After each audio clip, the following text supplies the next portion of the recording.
प्यारे बच्चों नमस्कार। आज हम प्रश्नावली 2.1 जो मैंने प्रश्नावली पहली प्रश्नावली थी बहुपद वाली, तो उस प्रश्नावली का एक प्रश्न रह गया था। वो था क्वेश्चन नंबर 5। क्वेश्चन नंबर 5 हम लिख दिए हैं। बताइए कि निम्नलिखित बहुपदों में कौन कौन से बहुपद रैखिक हैं और कौन कौन से बहुपद द्विघाती हैं और कौन कौन से बहुपद त्रिघाती है। अब आपको ध्यान सुनना है, ये परीक्षा में ये प्रश्न 1 नंबर में आता है ऑब्जेक्टिव में।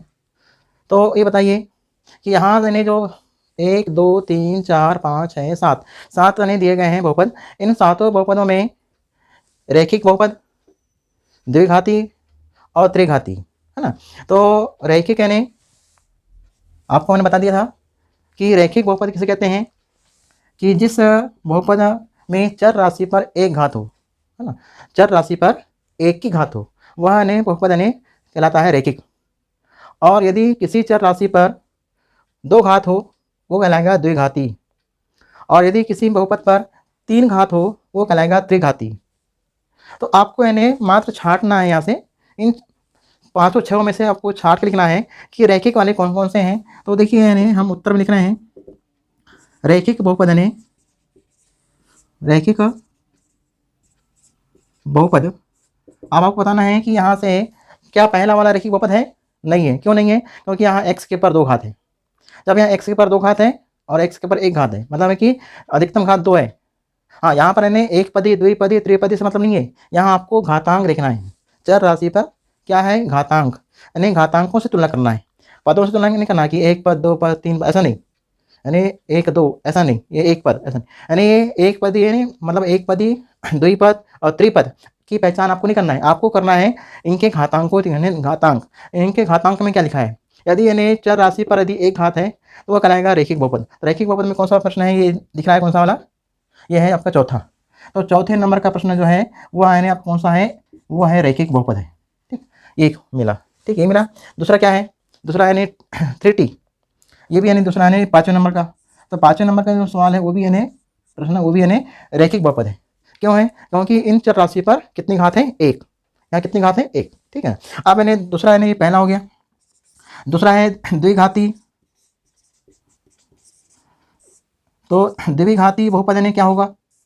द्विघाती होगा बहुपद कि चर राशि पर अधिकतम घात 2 हो, 3 नहीं। तो पहला वाला मिल रहा है आपको।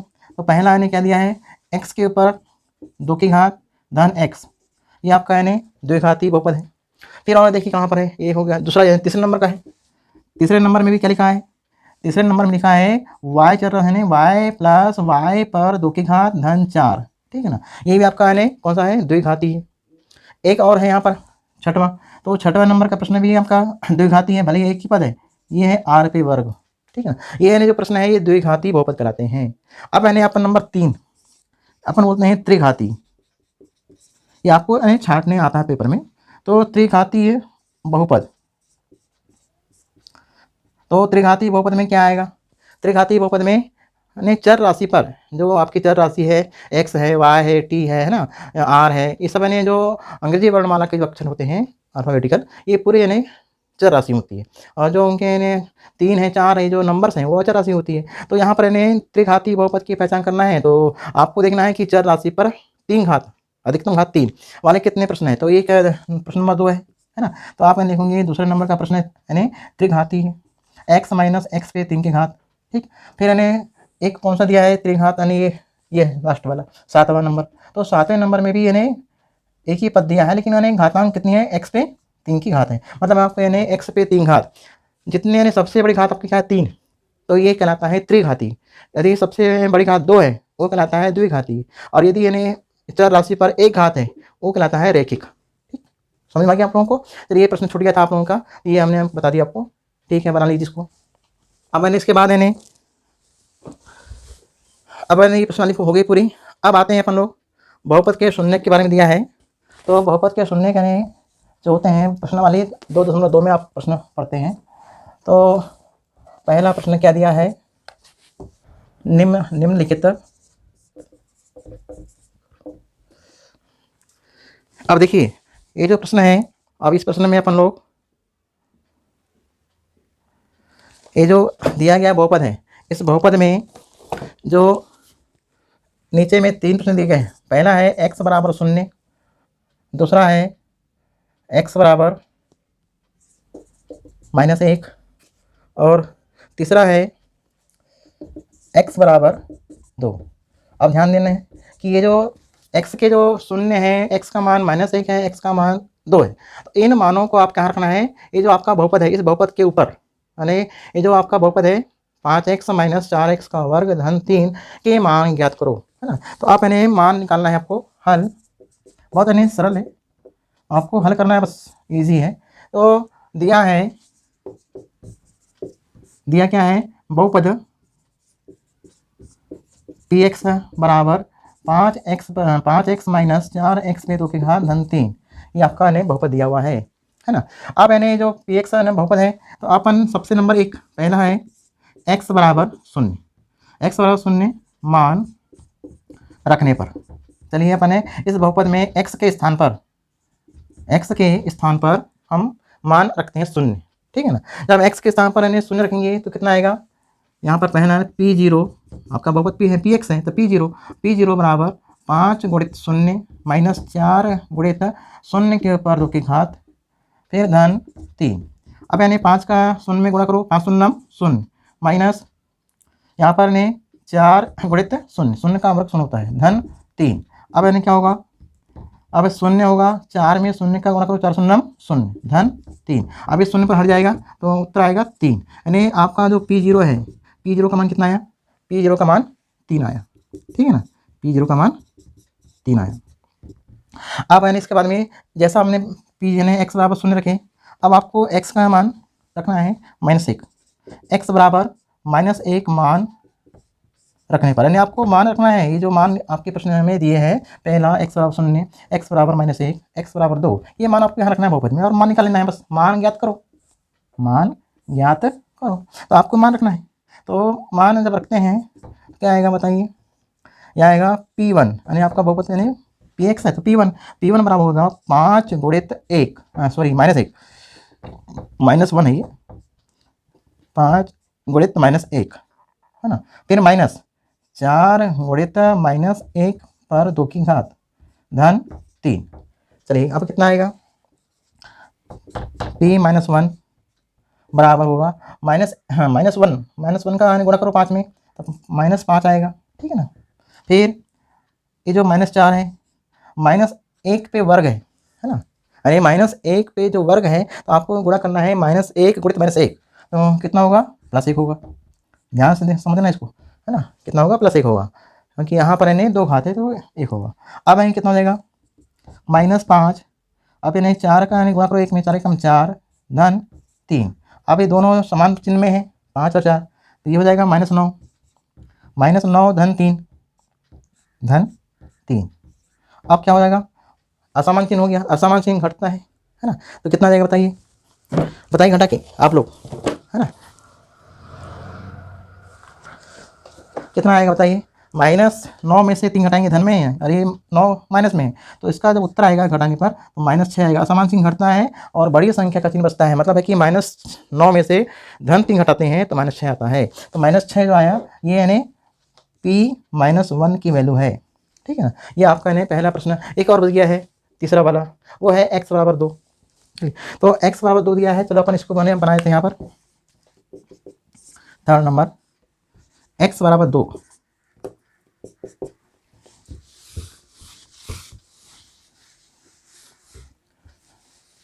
चलिए अब इन्हें यहाँ लिखेंगे P2, है ना, Px है आपका बहुपद, यहाँ लिखेंगे P2। अब यहाँ हो जाएगा 5 गुणित 2 माइनस 4 गुणित 2 के पर 2 की घात धन 3। अब 5 दूनी 10, है ना, माइनस 4 गुणित 2 का वर्ग 4 धन 3। अब इन्हें 10 आया, -4 तो 16 हुआ धन 3। अब देखिए यहाँ कौन कौन संख्या धनात्मक है, यहाँ पर यानी आप लिख दीजिए P2, यानी P2 की वैल्यू है ना, तो P2 का मान कितना आ रहा है, अब यानी यहाँ पर 3 पद हैं, एक है 10 -16 फिर धन 3, यहाँ पर यानी 3 संख्याएं हैं, इन 3 संख्या में 2 संख्याएं यानी धनात्मक हैं, तो धन संख्याएं आपस में जुड़ जाएगी, 10 और 3 13, तो 13 लिख दीजिए आप धन में, और फिर -16। अब 13 और 16 ये दोनों क्या हो गया, असमान चिन्ह, जब इनको घटाएंगे कितना आएगा, इनको दोनों घटाएंगे तो कितना आएगा, इन दोनों घटाने पर आएगा -3। असमान चिन्ह घटता है और बड़ी संख्या के सामने कितना रहता है, मतलब कि 16 में से जब घटाएंगे 13 तो आएगा -3 आएगा। ये आपका यानी P2 का मान है ना। तो ये आपका यानी पहला प्रश्न था। तो पहले प्रश्न में आपको निम्नलिखित बहुपदों में जो बहुपद दिया है 5x - 4x का वर्ग धन 3 के मान ज्ञात करो। मान निकालना है। तो मान यानी किसे निकालना है, एक यानी x बराबर 0, x बराबर -1, x बराबर 2, ये 3 मान निकाल लिया अपन ने। ये यानी ये क्या है, ये इस बहुपद के यानी शून्य दिए थे तो शून्य का मान निकाल लिया अपन ने, ठीक है ना। अब इन्हें हल करते हैं। अगला प्रश्न क्या दिया है,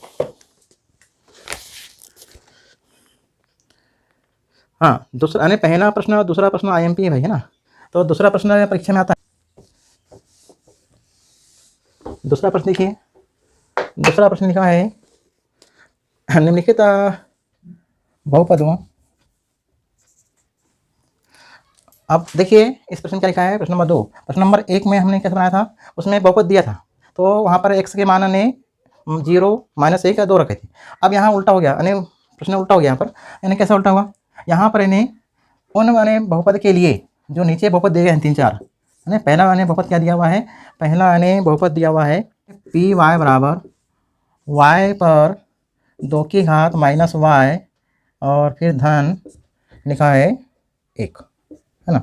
अब यानी इस बहुपद में, अब यहाँ पर यानी जो बहुपद है, ये बहुपद यानी ऐसा परीक्षा में बहुपद चेंज हो सकते हैं, है ना। तो आप यानी जो बहुपद दिया गया है इस बहुपद में आपको P0 भी निकालना है, P1 निकालना है और P2 निकालना है, यानी 3 मान निकालना है हर एक बहुपद। यानी यहाँ कितने सारे बहुपद दिए हैं, 1, 2, 3, 4। ये चारों बहुपद में आपको यानी चारों बहुपद को आपको अलग अलग हल करना है, अलग अलग। एक बार P0 के लिए, एक बार P1 के लिए और एक बार P2 के लिए आपको 3 मान निकालना है। प्रत्येक बहुपद के 3 मान आएंगे। तो यहाँ लिखेंगे हल। चलिए हल करते हैं, कितना आएगा, P1 दिया है बहुपद py बराबर y पर 2 की घात -y धन 1, है ना। अब ये बहुपद दिया हुआ है। इस बहुपद में अपन क्या करेंगे बताओ, अपन ने नंबर 1 नंबर 1 क्या है, P0, प्रश्न में P0, तो P0 से निकालते हैं मान P0। चलो तो P0 में क्या आएगा बताइए, P0 में आएगा, यहाँ पर लिखा है y पर 2 घात, यानी आपको लिखूंगी 0 के ऊपर 2 घात -0 धन 1। अब इसको हल करूंगे तो 0 का वर्ग होता है 0, 0 - 0 धन 1, कितना उत्तर आएगा इसका, 1। मतलब है कि आपका उत्तर 1 आएगा, ठीक है ना। ये है ना आंसर आया, आंसर पहला आया। दूसरा, है ना, प्रत्येक के लिए आपको हल करना है 3 बार। तो अब यानी P1, P1 कितना आएगा, हल करिए। P1 के लिए आएगा 1 पर 2 की घात -1 धन 1 बराबर कितना आएगा, हल करो उसको। आप आएगा 1 है, 1 पर वर्ग है तो 1 आएगा, है ना। फिर -1 लिखो और फिर धन 1 लिखो। अब ये दोनों क्या हो जाएगा, ये 1 और ये 1 यानी धन संख्या है तो जोड़ते हैं यानी, और यहाँ 1 घटेगा तो कितना आएगा, 2 में से 1 घटेगा तो 1 आएगा, नहीं इसका उत्तर कितना आएगा, 1। ये भी आंसर आएगा, ठीक है।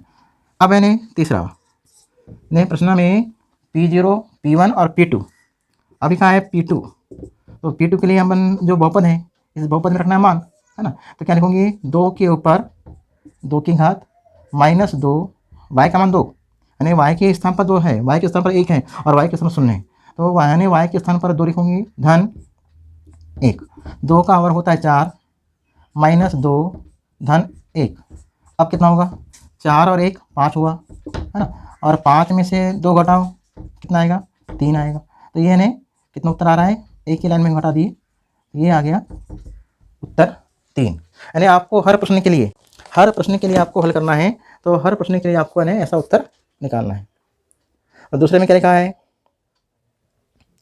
दूसरा ने टी वाला दिया है, तो ये आप यानी बना सकते हो टी वाला भी, ठीक है ना। मैं तीसरा बता रहा हूँ जो सिंगल पद में दिया है, ठीक। तो तीसरा वाला मैं बता रहा हूँ यहाँ पर, दूसरा वाला होमवर्क में रहेगा, दूसरा वाला ये आपका दूसरा वाला होमवर्क में रहेगा HW, ठीक। आपको दूसरे वालों को भी एक बार P0, P1 और P2 में मान रखना है उस बहुपद में, यानी यहाँ जो बहुपद दिया है कौन सा दिया है, वो दिया है टी में, है ना, तो टी में रखना है आपको, ठीक। अब यानी हम बता रहे हैं तीसरा, क्या बता रहे हैं, तीसरा। तो तीसरे नंबर में क्या लिखा है, Px बराबर x के ऊपर 3 की घात, देखो यहाँ सिंगल पद दिया, इसलिए हम बता रहे हैं इसको कि x के ऊपर 3 घात, यहाँ कोई अचर राशि नहीं है। अब आपको ये इसमें भी इस बहुपद में प्रत्येक बहुपद के लिए आपको P0, P1 और P2 का मान निकालना है, यानी प्रत्येक के लिए आपको 3 मान निकालना है। तो इसको हल करते हैं ना, तो हल करने में कितना आएगा इसको उत्तर। तीसरा दूसरा बनाएंगे होमवर्क में, तीसरा वाला हम बता रहे हैं। तो यहाँ लिखेंगे ये दिया है आपका जो बहुपद Px है उसका मान दिया है x पे 3 की घात। अब आपको शुरू करना है P0 से। तो P0 का मान क्या रहेगा बताओ। ये आपका Px है तो x के यहाँ पर शून्य आ गया, तो P0 मतलब शून्य के ऊपर 3 की घात। और शून्य के ऊपर 3 घात रहेगा 4, उसका मान शून्य होगा, पहला उत्तर आएगा, है ना। फिर यानी दूसरा P1, तो 1 के ऊपर 3 की घात कितना आएगा, 1 गुणित 1 गुणित 1 बराबर कितना होगा 1, यानी मतलब आपको 3 बार है गुणा करना है, तो गुणा करने पर 1 ही उत्तर आएगा, है ना। फिर यानी 2 P2 का मान कितना होगा, 2 के ऊपर 3 की घात। आप इन्हें 2 का गुणा करेंगे 3 बार, यानी जितनी घातांक उतनी बार गुणा होता है, 2 गुणा 2 गुणा 2 कितना हो जाएगा, 2 दूनी 4 दूनी 8, ये आपका आंसर। यानी आपको कुछ हल करना है, बहुत ही सरल प्रश्न है ये, तो आप यानी इस प्रकार से आप यानी प्रश्न को हल कर सकते हैं। तो ये यानी प्रश्न नंबर कौन सा हो गया, ये हो गया आपका तीसरा, ठीक है ना। अब आपके बाद में क्या करेंगे बोलो, अब यानी अब इसका चौथा भी आप बना सकते हैं। देखिए आपने 4 प्रश्न दिए हैं, 4 बहुपद दिए हैं, उन 4 बहुपद में आपको प्रत्येक बहुपद के लिए आपको P0, P1 और P2 का मान निकालना है अलग अलग, तो आपको हर प्रश्न में आपको ऐसा हल करना है, ठीक। अब यानी इसके बाद यानी कौन सा दिया हुआ है बताइए। अब है प्रश्न नंबर 2 हो गया, प्रश्न नंबर 3 है ना। यहाँ बोलता है सत्यापित कीजिए, दिखाए गए मान निम्नलिखित स्थितियों के लिए संगत बहुपद के शून्य हैं, ठीक। चलिए प्रश्न नंबर 3 आपने 2 आप बनाएंगे होमवर्क में, यानी सिंपल है, कोई विशेष कठिन नहीं, आपको मान रखना है शून्य। अब यानी प्रश्न नंबर 3 है, सब यहाँ के प्रश्न छोटे छोटे प्रश्न हैं जो यानी आपको यानी 1 नंबर में आ सकते हैं, ठीक है ना। और ये जो P0, P1, P2 का जो मान 3 बार निकाला, ये यानी 3 बार 4 बार निकालने के लिए आएगा, तो वो यानी प्रश्न नंबर जो है बड़े प्रश्न में आएगा, 5 नंबर में आएगा, ठीक। अब यानी देखिए प्रश्न नंबर 3 को हम यहाँ लिख रहे हैं सत्यापित कीजिए।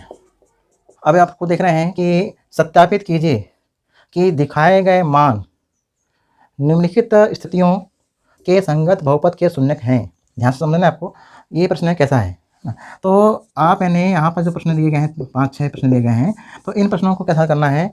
ये जो बहुपद है Px बराबर लिखा है 3x धन 1, है ना। तो 3x धन 1 दिया है और यहाँ है कॉमा x बराबर -1/3, तो यानी x बराबर -1/3 के लिए ये जो दिया गया बहुपद है ना, ये बहुपद का ये शून्य होगा। अब शून्य करने मतलब यानी x का ये जो मान है, इस मान को यहाँ रखते हैं और इस बहुपद का मान शून्य होता है, तो समझना कि ये संगत यानी बहुपद का शून्य है ना। तो लिखेंगे हल में दिया है Px, है ना, Px बराबर क्या दिया है बहुपद में 3x धन 1। अब x जो है वो x का मान दिया है -1/3, तो x बराबर -1/3 मान रखने पर कहाँ रखोगे, बहुपद में, ठीक है ना। तो x का मान रखोगे -1/3 रखोगे, ये जो आपका दिया गया बहुपद है। तो p -1/3 यानी x की जगह पर मान रखते हैं, तो 3 गुणित -1/3 धन 1। अब इसको रखें मान, तो 3 से 3 क्या हो गया, नीचे हर में है, ये 3 ऊपर अंश में है, ये दोनों 3 क्या हो जाएंगे, कट जाएंगे, तो हो जाएगा 1। और 1 का गुणा करते हैं -1 में, तो -1 और धन 1। अब -1 और धन 1 दोनों को यानी जोड़ेंगे घटाएंगे, कितना उत्तर आएगा, असमान चिन्ह है, समान पद है, असमान चिन्ह समान पद क्या होता है, जुड़ता है यानी घटता है, तो क्या होता है, दोनों घटाएंगे तो शून्य हो जाएगा। तो इसका मान क्या आया कि P जो है P -1/3 मान के लिए, है ना, इस मान के लिए इस बहुपद का यानी इस संगत ये जो बहुपद है, इस बहुपद का क्या होगा, शून्य होगा। तो ये लिखेंगे आंसर में, अतः -1/3 दिए गए बहुपद या व्यंजक बोलो, दिए गए बहुपद के शून्यक है,